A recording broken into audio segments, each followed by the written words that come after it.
How to make a brochure in Canva. Hello everyone, welcome to this channel. I'm here to help you out today. So without any delay, let's get started. Now, first of all, launch the Canva application on your device and make sure that you're logged into your account. As you're logged into your account, what you can simply do over here is you can tap on the templates option. So let's tap on search templates and search for brochure over here. And as a search for it, you'll be able to see thousands and thousands of templates for brochure. So here you can simply see all the options of the brochures, free, paid versions, and so on. So you can select whichever is more convenient for you. So for example, if I'm going to tap on one of the brochures over here, so if you like it, you can simply tap on use, but this is a pro version, so I'm going to skip it for now. And I'm going to use a free version for now. So let me just tap on a free version.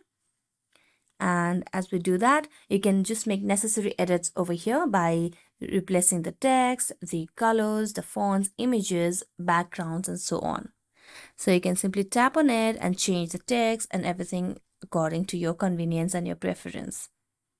So that's it. Thank you so much for watching this video and see you next time.